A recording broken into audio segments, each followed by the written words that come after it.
ጤና ይስጥልን የከበረ ሰላምታችን በመላው ዓለም ሆናችሁ ቃል ስፖርት ዩቲዩብ ቻናላችንን ለምትከታተሉ ውድ አድማጮቻችን ሁሉ ይድረስ ብለናል። ከናንተ ሆኖ ቃል ስፖርት ዩቲዩብ ቻናል ለዚህም ሰዓት መርጠን ያሰናዳላችሁን ስፖርታዊ ጥንቅሮች በቅደም ተከተል እያጋራናችሁ ቆይታ የምናደርግ ይሆናል። እስከ ፕሮግራማችን ፍጻሜ ቆዩ። ላይክ፣ ሰብስክራይብ፣ ሼር ማድረግ ዛሬም እንዳይረሳም። የምትመለከቱትን በሙሉ መረጃዎቻችንን ግን ላይክ ብታደረጉልን በብዙ ለኛ ይጠቅመናል። በመረጃ ሰዓታችን እንደ ሁልጊዜው ዛሬም አስቀድመን የተወሰኑ የሀገር ቤት መረጃዎችን እናደርሳችኋለን። ከዛ በአውሮፓ የመረጃ ሰዓታችን ትልቆቹን ክለቦች የተመለከቱ ወቅታዊ ጥንቅሮችን ይዘናል።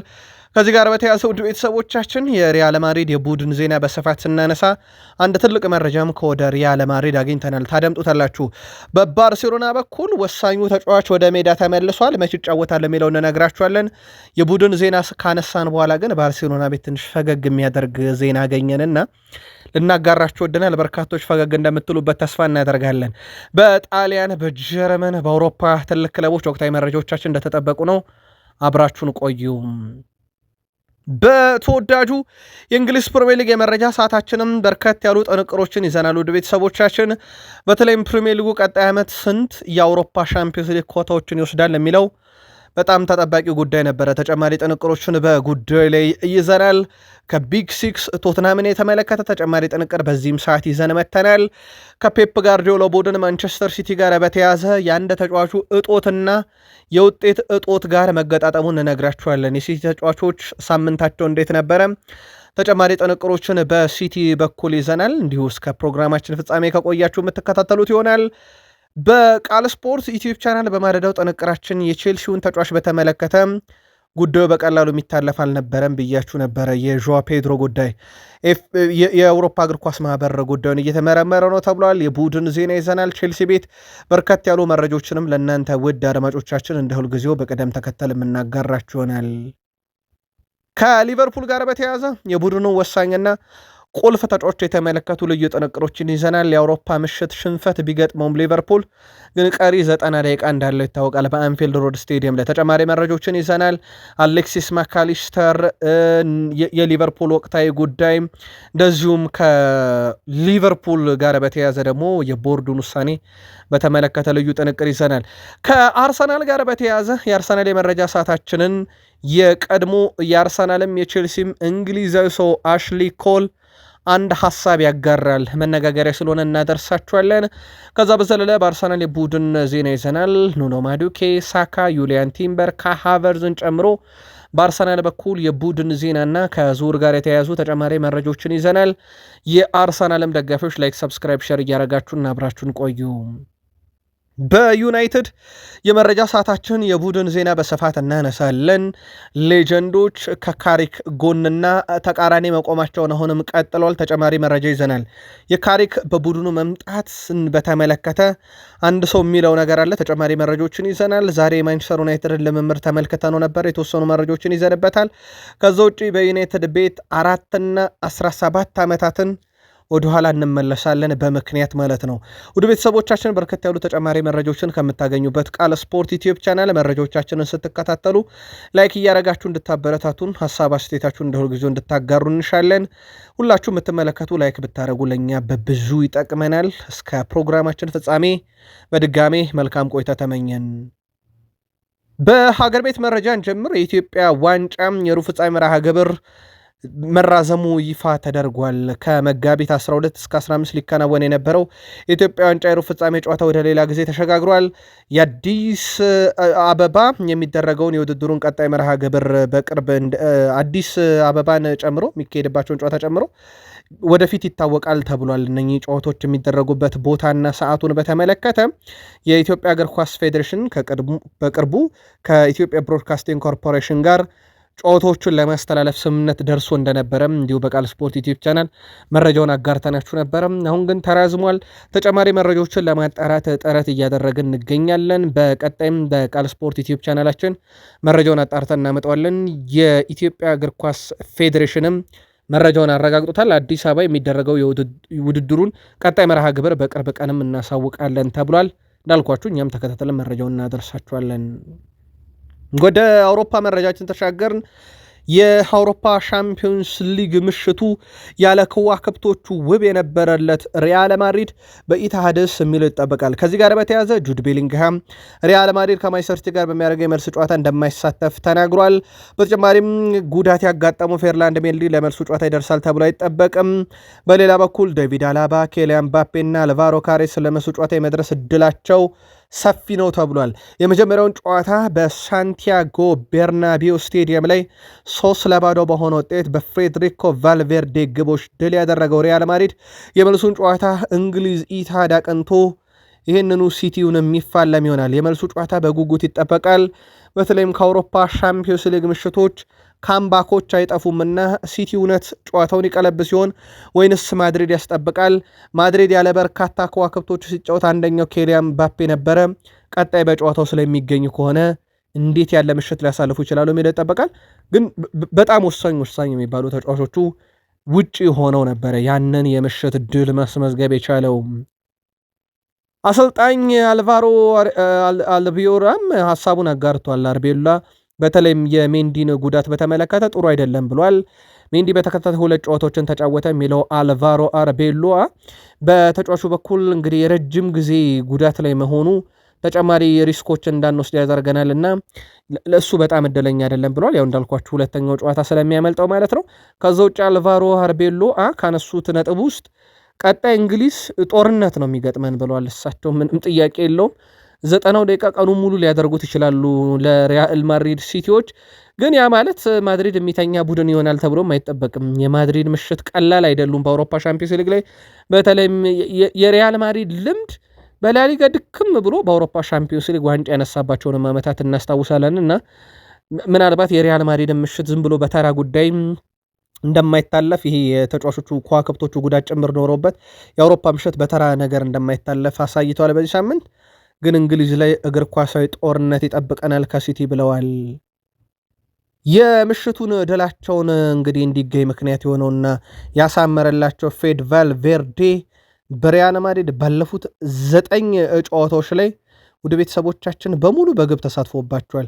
በጣም አስገራሚ ነገር ውድ ቤተሰቦቻችን ሲቲ ላይ ሃትሪክ፣ ሴልታ ቪጎ ላይ 1 ግብ፣ ቤኔፊካ ላይ አሲስት ነበረው፣ ኦሳሱና ላይ አሲስት፣ ሪያል ሶሴዳድ ላይ ጎል ነበረው። በአጠቃላይ ባለፉት 9 ጨዋታ ላይ ተጫዋቹ በሪያል ማድሪድ በጣም ቁልፉ ተጫዋች ነበረ።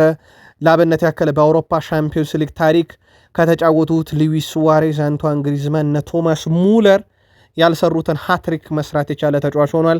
ከፍተኛ ሬቲንግ አግኝቷል። ሌኪፕ በነገራችን ላይ በ21ኛው ክፍለ ዘመን 10 ሬቲንግ ከሰጣቸው ተጫዋቾች ውስጥ ተገኝቷል። ነው ስኮርድ በእርግጥ አስቀድሞ ለበርካቶች 10 ሲሰጡ እናስታውሳለን። በሌኪፕ ግን ያልተለመደ ነበር። ብዙ ድንቅ ነገሮችን በጨዋታው ላይ የሚያስመለከት ተጫዋች እንደነበር ይታወቃል። በሳምንቱ ማክሰኞና ሮብ ከተደረጉት የአውሮፓ ሻምፒዮንስ ሊግ ጨዋታዎች በኋላ ምርጡ ማን ሊሆን ይችላል መርጣችሁ ጻፉልን ብለን ነበረ። ፍሬድሪኮ ቫልቬርዴ ሃትሪክ የሰራበት፣ እነ ክቫራትስኬሊያን በ30 ደቂቃ ውስጥ ጨዋታ የቀየሩበት፣ እነ ዩሊያን አልቫሬስ ቶትንሃምን ያንኮታኮቱበት ምሽት እንደነበረ ይታወቃል። በትልቁም ሲጠበቅ ነበረ። የአውሮፓ ሻምፒዮንስ ሊግ የጥሎ ማለፍ ጨዋታዎች ሳምንቱ ምርጥ ተጫዋች ይፋ ተደርጓል። በዚህ መሰረት የሪያል ማድሪዱ ተጫዋች ፍሬድሪኮ ቫልቬርዴ ሳምንቱ ምርጥ ተጫዋች በመባል ተመርጧል። ቫልቬርዴ ሪያል ማድሪድ በሳንቲያጎ ቤርናቢዮ የእንግሊዙንና የአውሮፓን ሀያሉን የፔፕ ጋርዲዮላን ቡድን 3-0 ሲያሸንፍ 3 እጅ ባፍ የሚያስጭኑ ጎሎችን እንዳስቆጠረ ይታወቃል። ምናልባት ግን በዚሁ መረጃውን ስላነሳን 3ቱም ግቦች ጥራት ያላቸውና እንደ ጥራት ያለው ተጫዋች የሚያስቆጠራቸው ናቸው። ለእናንተ ግን የፍሬድሪኮ ቫልቬርዴ 3ቱ ግቦች ውብና ማራኪው የትኛው ነበረ? በዩቲዩብ ገጻችን ላይ ጻፉልን። ሌላው ቪኒሺየስ ጁኒየር ነው። ቪኒሺየስ ጁኒየር ሁለተኛው ተጫዋች ሆኗል በአውሮፓ ሻምፒዮንስ ሊግ ታሪክ 10 ሲደመር የግብ አስተዋጽኦም በተከታታይ ዓመታት በማስመዝገብ 2021-22 ጀምሮ 11 2022-23 12 2023-24 11 2024-25 11 2025-26 10 የግብ አስተዋጽኦ ላይ ደርሷል። ከዚህ በፊት በአውሮፓ ሻምፒዮንስ ሊግ በተከታታይ ጨዋታ 10 ሲደመር የግብ አስተዋጽኦ በተከታታይ ያስመዘገበው ሮናልዶ ነው። ሮናልዶም 8 ያደረገው ይሄንን ምናልባት ቪኒሺየስ ጁኒየር ከደረሰበት የምንመለከት ይሆናል። በእርግጥ የማድሪድ ቆይቶም ገና የተረጋገጠ ጉዳይ አይደለም፣ ግን አስገራሚ ቁጥሮችን እየወሰደ ይገኛል ወይም እየተጋራ ይገኛል። አሁን በአውሮፓ ሻምፒዮንስ ሊግ ታሪክ ከሮናልዶ በመቀጠል ሁለተኛው ተጫዋች ሆኗል።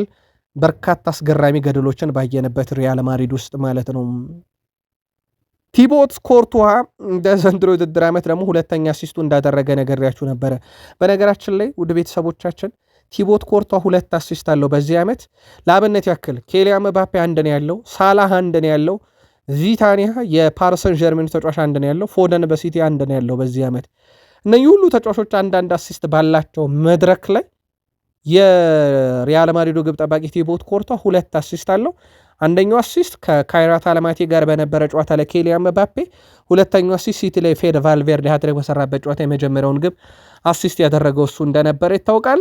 ሌላው በሪያል ማድሪድ በኩል እናነሳ የወደድነው ወጣቱ ተጫዋች ቲያጎ ፓትሬጅ የጨዋታ ዕድል ማግኘቱ ይታወቃል። ይህ ተጫዋች በሪያል ማድሪድ ታሪክ ስፔናዊ ሆኖ በእድሜ ትንሹ ተጫዋች ሆኗል። ለሪያል ማድሪድ የአውሮፓ ሻምፒዮንስ ሊግ ጨዋታን ያደረገ የበርካታ ጉዳቶች ውጤት ነው እሱ ሜዳ ላይ መገኘቱ። ይሄንንም እንደ ጥሩ አጋጣሚ እንደተጠቀመበት ተናግሮ በእግር ኳስ ዓለም ውስጥ ከመመኛቸው ነገሮች ውስጥ አንዱ በሪያል ማድሪድ መለያ መጫወት ያውም በአውሮፓ ሻምፒዮንስ ሊግ ህልሜ ነበር ብሏል። የሪያል ማድሪድ የመጨረሻ መረጃችን ውድ ቤተሰቦቻችን፣ ዛሬ በርካታ የስፔን መገናኛ ብዙሃን ቤርናቤው ቀጣዩ ፋይናሌዜም የሚደረግበት ስቴዲየም ነው እየተባለ ይገኛል። መረጃውን ለማጣራት ብዙ ጥረት አድርገናል። ፊፋ ኦፊሻሊ እስካሁን ይህን መረጃ አላወጣም፣ ግን ታማኝ የሚባሉ የዜና ምንጮች ጉዳዩን እየተቀባበሉት ይገኛሉ። በተለይም የስፔን መገናኛ ብዙሃን በስፋት ይዞት እየወጡ ነው። ይህንን ጨዋታ በተመለከተ ማርች 27 ነው ጨዋታው የሚደረገው በዚህ ወር መጨረሻ ማለት ነው። እንደሚታወቀው ይህ ጨዋታ ሊካሄድ የነበረው በካታር የዓለም ዋንጫ የፍጻሜ ጨዋታ በተካሄደበት ሉዛይል ስቴዲየም ሜሲ በነገሰበት ማለት ነው። በዛ ስቴዲየም ነበረ። መካከለኛው ምስራቅ አሁን ቅልጥ ያለ አውዳሚ ጦርነት ላይ እንዳሉ ይታወቃል። በዚህ ምክንያት አይደለም እግር ኳስ ጨዋታ ሰላማዊ ዜጋም ወጥቶ ለመግባት በተቸገረበት አካባቢ ላይ ፊፋ እግር ኳስ እንዳይደረግ እዛ መከልከሉም ይታወቃል። አንደኛው የፋይናላይዜሚያ ጨዋታ ነበረ። ቤርናቤው የሚለው ነገር ግን አሁን በርከት ብሏል። ታማኝ የሚባሉ የዜና ምንጮችም ይዘውት እየወጡ ነው ጉዳዩን። ፊፋ ግን ኦፊሻሊ ይህን መረጃ ለእናንተ እስካቀረብንበት ሰዓት ድረስ ማረጋገጫውን አላወጣውም። ካወጣው ግን በቀጣይ መረጃኛ ይዘ ነው የምንመለስ ይሆናል። ባርሴሎና ደረስን። በባርሴሎና በኩል ጋቪ የተወሰኑ ደቂቃዎችን እንዲጫወት ፍቃድ ተሰጥቶታል። ወደ ቤተሰቦቻችን ከሕክምና ባለሙያዎች ማለት ነው። ቀጣዩ ጨዋታ ደግሞ ከሴቪያ ጋር የሚደረገ ጨዋታ ነው። የባርሴሎና ታማኝ የሚባል የዜና ምንጭ ሞንዶ ዴፖርቲቮ ማረጋግጦታል። ተጫዋቹ በቀጣይ በሴቪያ ጨዋታ ላይ የተወሰኑ ደቂቃዎችን ያገኛል። ከዛ በካምፕኑ በሚደረገው የአውሮፓ ሻምፒዮንስ ሊግ የመልሱ ጨዋታ ከኒካስል ዩናይትድ ጋር በሚደረገው ጨዋታ ላይ እድል ያገኛለም ተብሎ ይጠበቃል። ተጫዋቹ ለረጅም ጊዜ ጉዳት ላይ እንደነበረ ይታወቃል። በተለይም ቀዶ ጥገና አድርጎ ነበረ።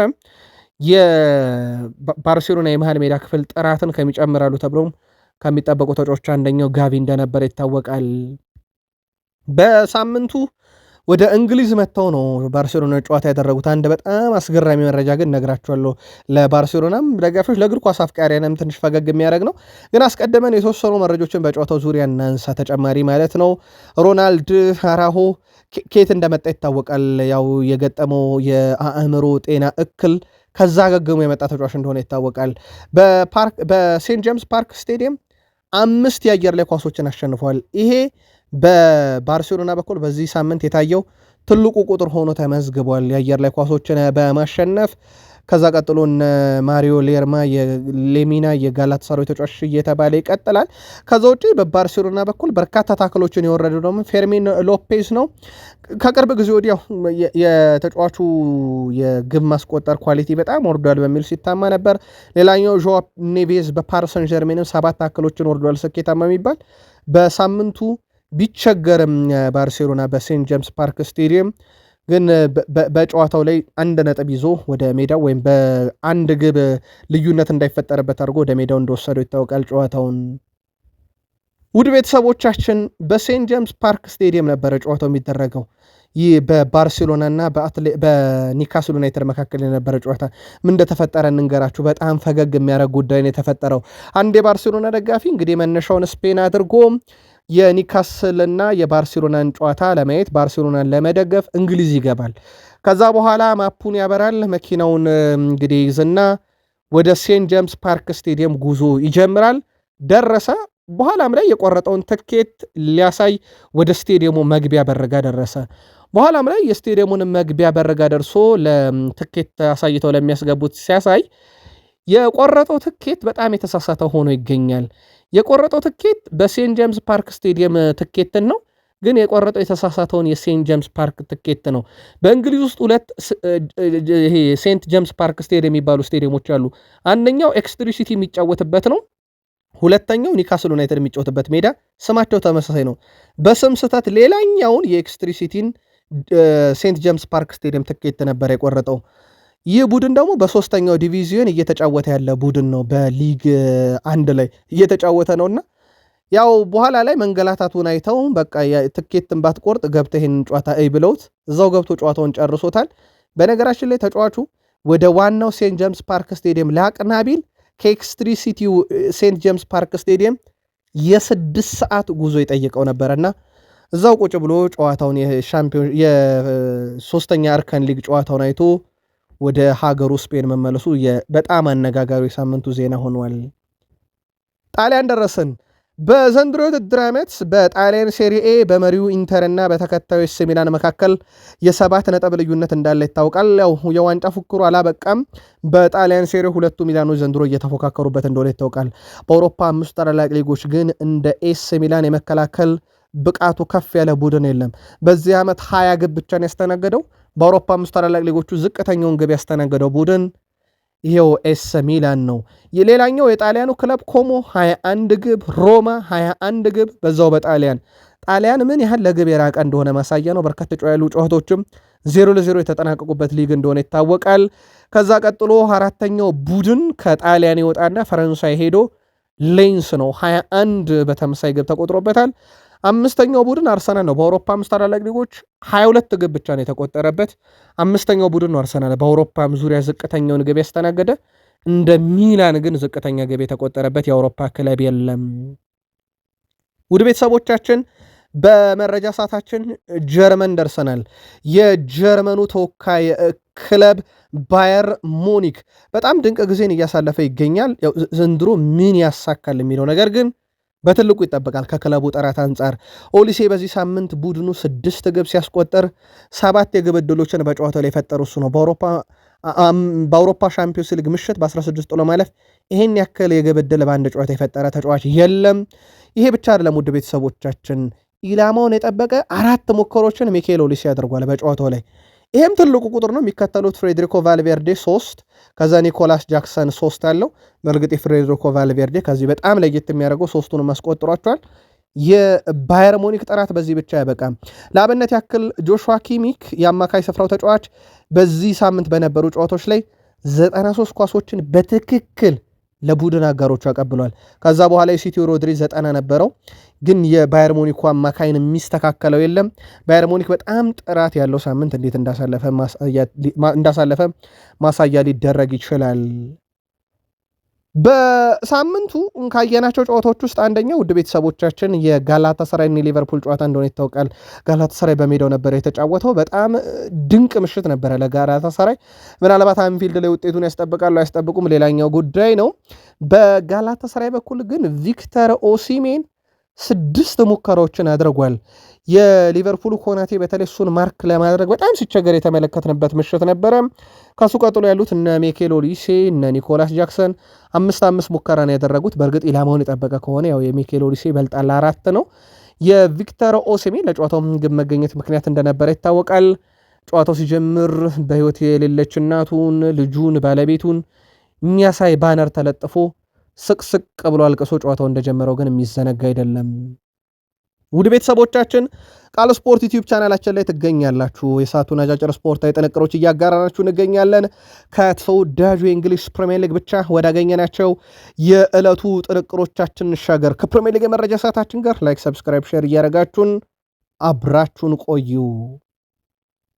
በአውሮፓ ሻምፒዮንስ ሊግ ለመሳተፍ በእንግሊዝ ፕሪሚየር ሊግ ስንተኛው ነው ማጠናቀቅ ያስፈልጋል 4 ወይስ 5 ስትሉን ነበር። ሰሞኑ በተደጋጋሚ መረጃውን አንስተነዋል። በፕሪሚየር ሊግ 4ኛ ሆኖ መጨረስ ዋስትና ነው 100%። 5ኛው ሆኖ መጨረስ ግን ሊያስገባ ይችላል። ይሄም በአውሮፓ መድረክ የሚሳተፉ የፕሪሚየር ሊግ ክለቦች የሚሄዱበትን ርቀት መሰረት ባደረገ በአውሮፓ ሻምፒዮንስ ሊግ እየተሳተፉ የሚገኙ እንግሊዝ ክለቦች በዚህ ሳምንት ባደረጓቸው ጨዋታ ውጤት አላመስመዘገቡም። ጥሩ የሚባል ነገር ከአርሰናልና ከኒካስል ዩናይትድ አቻ ውጤት ውጪ ቀሪዎቹ 4 ቡድኖች በእግር ኳሳዊ መንገድ ከተጋጣሚዎቻቸው ከበድ ያለ እርምጃ ነው የተወሰደባቸው ማለት ይቻላል። በተለይም የተሸነፉበት መንገድ በጣም ከባድ ነው። በ3 ጎል ልዩነት ነው አብዛኞቹ የተሸነፉት። ይሁን እንጂ የእንግሊዝ ፕሪሚየር ሊግ አሁንም ቀጣይ ዓመት 5 ተሳታፊዎችን ለሚያስገኘውን ኮታ በአንደኝነት እየመራ ይገኛል። በነገራችን ላይ ፕሪሚየር ሊጉ በአጠቃላይ ወደ 33.458 ስኮር በማምጣት ከተሳታፊዎቹ ብዛትና ጉዞ አንጻር አሁንም መሪ ነው። ላሊጋው ይከተላል በሁለተኝነት፣ ቡንደስሊጋ 3ኛ፣ ሴሪያ 4ኛ ደረጃ ላይ ተቀምጧል። ስለዚህ ይህንን አስጠብቀው የሚሄዱ ከሆነ ፕሪሚየር ሊጉ 5ኛ ክለብ ያሳትፋሉ። ነገር ግን አሁን ባለው ሂደት ስንቶቹ ወደ ቀጣዩ ዙር ያልፋሉ የሚለው ግን በጣም አሳሳቢ ነው። ለአብነት ያክል ኦፕታ አንድ መረጃ ይዞ ወጥቷል። ኦፕታ ይዞት የወጣው መረጃ የእንግሊዝ ክለቦች ከማክሰኞና ሮብ ምሽት በፊት 60% ዋንጫውን የሚወስዱት የእንግሊዝ ክለብ አንዱ ነው ተብሎ ነበረ ከተሳታፊዎቹ ብዛት ተደምሮ ማለት ነው። አሁን 32% ደርሷል። ቤተሰቦች ኦልሞስት በግማሽ ቀንሷል። ይህም እንግዲህ በሁለቱ ጨዋታ አንድም ድል ያደረገ የፕሪሚየር ሊግ ክለብ አለመኖሩ እንደ ምክንያት ተወስዷል። ከዚሁ ጋር በተያያዘ በርከት ያሉ ሚዲያው ላይ እንግዲህ አርሰናልና ሊቨርፑል ውጤት ቀልብሶ ለማለፍ ወይም ደግሞ ይሄ ውጤቱን በሜዳቸው ሲጫወቱ አሸንፎ ለማለፍ በጣም የተሻለ ዕድል ያላቸው ተብለው ተይዘዋል። ከተጋጣሚያቸውም አንጻር በእርግጥ ባየር ሌቨርኩሰንም ጋላታሳራይም ዝቅተኛ ግምት የሚሰጣቸው ክለቦች አይደሉም። የአውሮፓ ሻምፒዮንስ ሊግ ምሽት ከመሆኑም አንጻር ግን እድል ከተባለ ለፕሪሚየር ሊግ ክለቦች ይሄ ነው ብሏል። በተለይ ማሌማ ኮስት በስካይ ስፖርት ላይ ቀርቦ ከሰጠው ሀሳብ አርሰናልና ሊቨርፑል በጣም የተሻለ እድል አላቸው፣ ለሌሎቹ ግን ዋስትና መስጠት በጣም ይቸግራል ብሏል። ከዚህ ጋር በተያያዘ አንደኛው ቡድን ቶትንሃም ነው። ዋይኒ ማርክ ሩኒ የአውሮፓ ሻምፒዮንስ ሊግ ውጤቱን መቀለበስ ቀርቶ በፕሪሚየር ሊጉ ስለመትረፉ አሁን እጠራጠራለሁ ብሏል። ከትንሽ ሳምንት በፊት ቶትንሃምን ስመለከት አይወርድም እያልኩ ነበር ያለው ዋይኒ ማርክ ሩኒ አሁን ግን ስለ መትረፉ እርግጠኛ አይደለሁም። ከተመለከትኩት በኋላም የሚወርድ እየመሰለኝ ነው ከጥቂት ሳምንታት በፊት እያለ ነው። ጋሪ ኔቭል በነገራችን ላይ በፉክክር አንግል ከተመለከት ነው ቶትናም ከሊጉ ቢወርድ ለፕሪሚየር ሊጉ በጣም የተሻለ ነው። ሊድስ ዩናይትድ እና ሳንደርላንድ በፕሪሚየር ሊጉ አሁን ጥሩ ተፎካካሪ ናቸው እያለ ይገኛል። ይሄ የጋሪ ኔቭል የግል ምልከታ ነው። ምናልባት ቶትናም ቢወርድ ግን ከፕሪሚየር ሊጉ ጥንካሬ አንጻር እንደ ድክመት ሊቆጠር አይችልም ወይ? ለፕሪሚየር ሊጉ ጥሩ ምልከታ ይሰጣል ወይ? የግል መልከታችሁን በሀሳብ መስጫ ሳጥናችን ላይ ላኩልን። ውድ ቤተሰቦቻችን ሲቲ ደረሰን። ማንቸስተር ሲቲ ከኖቬምበር ወር መጨረሻ ጀምሮ ካደረጋቸው ጨዋታ ውስጥ በ3 ተሸንፏል። በእነዚህ ጨዋታዎች ላይ ማቲያስ ኑኔስ አልተሰለፈም። ምናልባት ይሄ እንደ ግጥምጥሞች ብቻ ሊወሰድ ይችላል ወይንስ የተጫዋቹ በጣም ጥራትና አስፈላጊነትን ማሳያ ተደርጎ ሊወሰድ ይችላል? የግል መልከታችሁን የሲቲ ደጋፊዎች እንዲሁ በሀሳብ መስጫ ሳጥናችን ልታደርሱን ትችላላችሁ። ግን የተጫዋቹ ጥራት ግን ቀላል የሚባል አይደለም። በቀኝ ተመላላሽ እየተጠቀሙት እንደነበረ ይታወቃል። በእርግጥ ሲቲ ቀጣይ ክረምት ላይ ያለምንም ጥርጥር በዚህ ቦታ ላይ አንድ ተጫዋች ያመጣልም ተብሎ እንደዚሁ ይጠበቃል። በሲቲ በኩል በሳምንቱ በጣም ከበድ ያለ ሽንፈት በቤርናቤው እንዳስተናገዱ ይታወቃል። ያው የመቀልበስ ትልቅ ግዴታ የሚጠብቃቸው ምናልባትም ካስታወሳችሁ ሊቨርፑል በካምፕኑ በባርሴሎና 3-0 ተሸንፎ ነበረ። ከዛ አንፊልድ ሮድ ስቴዲየም 4-0 አሸንፎ ገልብጦታል። ብዙ ሩቅ ውጤት አይደለም፣ ግን አሁን ሲቲ ሪያል ማድሪድ ላይ ያንን ያደርጋሉ የሚል ይጠበቃል። በቤርናቢዮ ላይ ግን የጀሬሚ ዶኩን ያክል በሪያል ማድሪድ የፍጹም ቅጣት ምት መምጫ ሳጥን ውስጥ ኳስ የነካ የለም። 16 ተከታዩን ብናይ ኦሊሴ ነው 9 ሁጎ ኤኬቴኬ 9 ነው። ጀሬሚ ዶኩ ሳጥን ውስጥ ብዙ የተመላለሰ ተጫዋች ሆኗል። ምንም ግብ አይገኝበትም። የሪያል ማድሪድ ሳጥን ውስጥ ፍጹም ቅጣት ምት ሳጥን ውስጥ ትክክለኛ ኳስ በማቀበል ብታምኑ ባታምኑ ሁለቱም ከሲቲ ናቸው። ሮድሪ 13፣ አብዱልካድር ኮሳኖቭ 13 ኳሶችን በትክክል አቀብሏል፣ ግን አንዳቸውም ወደ ግብነት አልተቀየሩም። ስለዚህ ፔፕ ጋርዲዮላ ይህንን ጥራት እንዴት አድርገው ወደ ድል ይቀይሩታል የሚል ይጠበቃል። እሳቸው ገና 90 ደቂቃ አለን እያሉ ይገኛሉ። ከቼልሲ ጋር በተያዘ ውድ ቤተሰቦቻችን የሰማዮቹ ተጫዋች ፔድሮ ኔቶም ኳስ አቀባዩ ጋር በፈጠረው ክስተት ምክንያት ቅጣት ሊጣልበት እንደሚችል በማለዳው ጥንቅራችን አንስተነው ነበረ። ኳስ አቀባዩን ገፍቶ ሲጥለው ታይቶ የነበረው ፔድሮ ኔቶ ከጨዋታው በኋላ ይቅርታ ጠይቆ መለያውንም ሰጥቶት እርቅ እንዳወረዱ ሰላም እንደወረደ ተናግሮ ነበረ። አሁን ላይ ግን የአውሮፓ እግር ኳስ ማህበር የዲሲፕሊን ምርመራ መጀመሩ ተገልጿል። ፔድሮ ኔቶ በቀጣይ ላሳየው ስፖርታዊ ጨዋነት የጎደለው ተግባር ቢያንስ የአንድ ጨዋታ ቅጣት በአውሮፓ ሻምፒዮንስ ሊግ ሊጠብቀው ይችላል። ያ ማለት በ3 ጎል ልዩነት እየተመራ ለሚገኘው ቼልሲ ጥሩ የሚባለው ዜና አይደለም።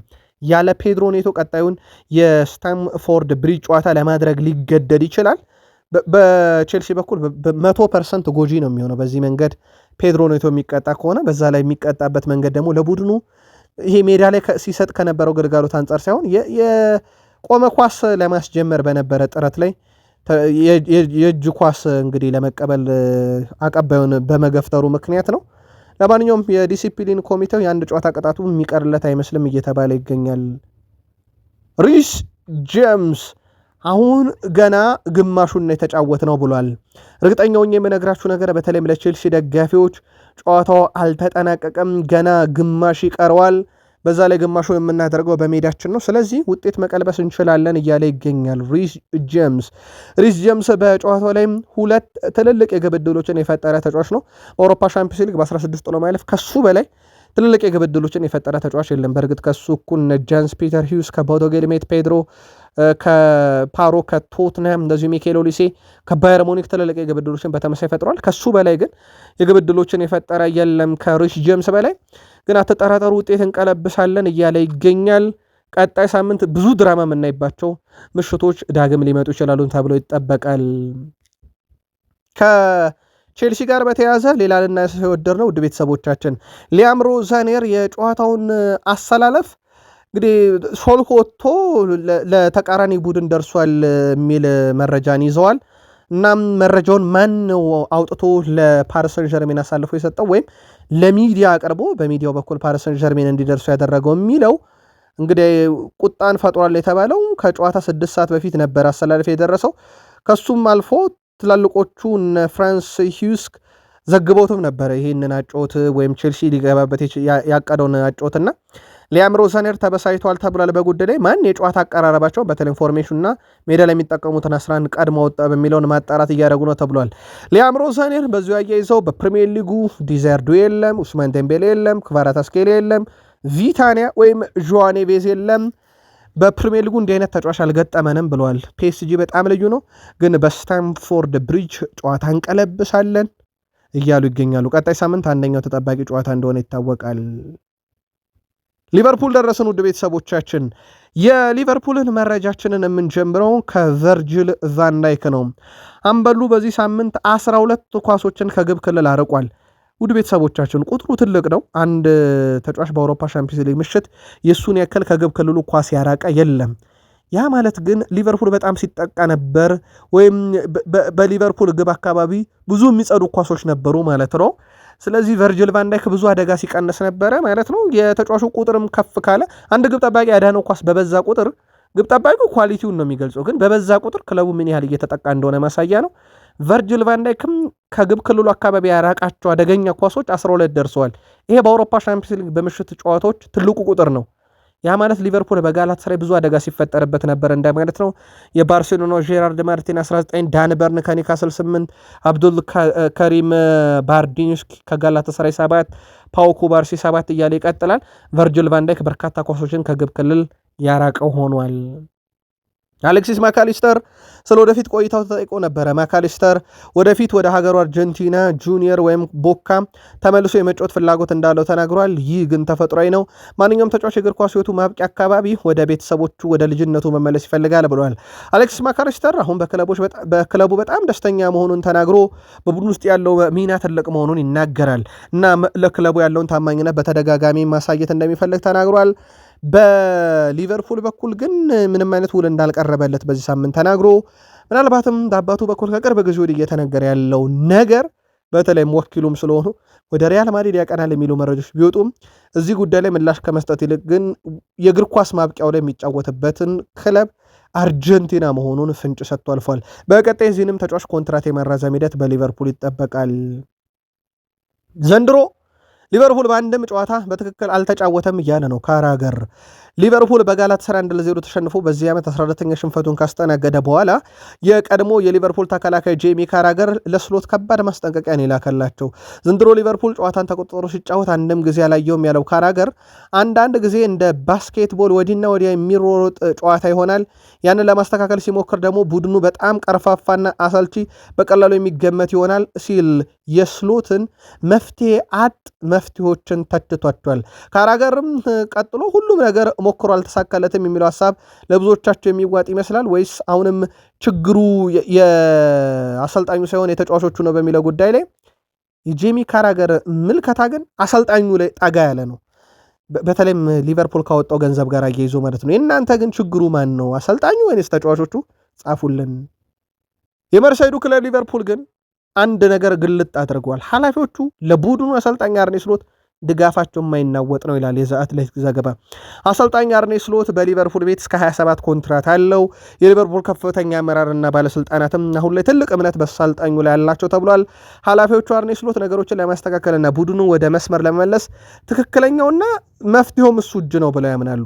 ክለቡ በሚቀጥለው ክረምት አርኔ ስሎትን የማሰናበት እቅድ ሳይሆን ይልቁንም በቡድን ውስጥ ተጫዋቾችን የማስፈረምና የማጠናከር እቅር ያለው የሚል ዘገባ ነው አትሌቲክ ይዞ የወጣውም።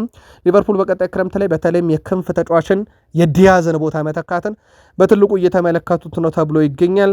ከዚህ ጋር በተያያዘ የአርኔ ስሎት ስንብት ሳይሆን የክረምት ዝውውር በሊቨርፑል ደጋፊዎች ዘንድ ብትጠብቁት የተሻለ እያለ ነው ዘ አትሌቲክ። አርሰናል ደረስን ውድ ቤተሰቦቻችን። የቀድሞ እንግሊዛዊ አርሰናልና ቼልሲ የመስመር ተከላካይ አሽሊ ኮል ተስፋ የማይቆርጥ ጠንካራ ቡድን ሆኗል በሚል አርሰናልን አወድሷል። አርሰናል ዋንጫው አሁንም ቢሆን እጁ ላይ ነው እያለ ነው አሽሊ ኮል። አርሰናል አሁን ጠንካራ ቡድን ነው፣ ጠንካራ አስተሳሰብ ነው ያላቸው፣ በጣም ተስፋ ሰጪ ነገር እያየውበት ነው ብሏል። አያይዞም ከ20 ዓመት በኋላ ዋንጫን ማሸነፍ አለባቸው። አሁን ዋንጫው በእጃቸው ነው፣ ሁሉንም ነገር በራሳቸው መወሰን ይችላሉ። አርሰናል ዋንጫ ካልበላም ዘንድሮ ተጠያቂው ራሱ አርሰናል ነው። ስተት ካልሰሩ በስተቀር ዋንጫውን ይወስዱታል እያለ ነው። በእርግጥ በርካቶችም እቺን ሐሳብ ይስማማሉ። ዘንድሮ አርሰናል ዋንጫውን ካልበላ ተጠያቂው የሲቲ ጥንካሬ፣ የሊቨርፑል ጥንካሬ፣ የዩናይትድ የቶትናም ተብሎ ወይም የቼልሲ ጥንካሬ ተብሎ የሚሳበብ አይደለም። ቀጥተኛ ተጠያቂው ራሱ አርሰናል ነው እያሉ ነው። አሽሊ ኮልም ይህንን ብሏል። ዘንድሮ ተስፋ አለው፣ በጣም ጠንካራ ሆኖ አይቼዋለሁ።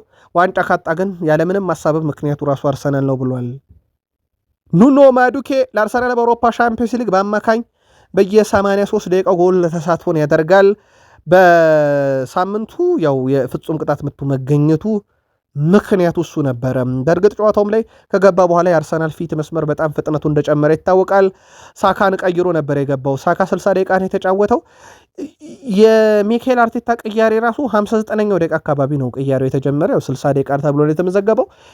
የ59ኛ ደቂቃ ቅያሬ ካለ ብዙ ጊዜ ተጫዋቾች የሚቀየሩ ከ75 ደቂቃ በኋላ ስለሆነ በተለምዶ፣ ከዛ በፊት ግን የተቀየረ ተጫዋች ካለ ቡድኑ ላይ ይሄ መቆየቱ ቡድኑን የሚጎዳ የሚያስጠቃ ሲሆን ወይም ለቡድኑ ፍሬ የሌለው ሲሆን ነውና የሳካ 60 ደቂቃ ላይ መቀየር በራሱ አንድ የሚነግረው ነገር አለ። ሳላ በ60 ደቂቃ ውስጥ ምን አደረገ ካለን አንድ ኳስ ነው ወደ ግብ የሞከረው። እሱም ኢላማውን አልጠበቀም። ምንም ቁልፍ ኳስ አላቀበለም። ያው እሱ ከመውጣቱ በፊት ምንም አይነት ግብ ስላልተቆጠረ በአሲስት የሚመዘገብ ነገር አልነበረውም እና እንደ አጠቃላይ የሳካ ወቅታዊ ብቃት ጥሩ አይደለም እየተባለ ነው። አሁን በቀጣይ ፕሪሚየር ሊግ ጨዋታ ማዱኬ ወይንስ ሳካ ማን ነው መጀመሪያ ያለበት? ምልከታችሁን አጋሩን። ዩሊያን ቲምበር ከባለፈው ዓመት ጀምሮ በአውሮፓ ሻምፒዮንስ ሊግ 50 ሸርተቴዎቹን ወርዶ ከነኝ ውስጥ 7.3 በመቶን አሳክቶታል። ወደ ቤተሰቡ ድሪብል የተደረገው 7.3 በመቶን ብቻ ነው። ከወረዳቸው 50 ታክሎች ውስጥ በአምስቱም ብቻ ነው ያልተሳካለት፣ ቀሪዎቹን በሙሉ አሳክቷል።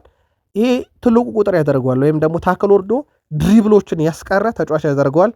በዛ የሜዳ ክፍል ላይ አሁን ላይ ለአርሰናል በጣም ወሳኙ ተጫዋች እንዲሆነበት ነው። ሌላኛው ከሃቨርዝ ነው። ከሃቨርዝ ባለፉት 6 የሻምፒዮንስ ሊግ ጨዋታ ላይ 7 የጎል ተሳትፎን ማድረግ ችሏል። 5 ጎል 2 አሲስት አለው። በዚህ ሳምንት የአርሰናልን ሽንፈት ያስቀረ ነው፣ በተለይም ፍጹም ቅጣት ምቱን በማስቆጠር።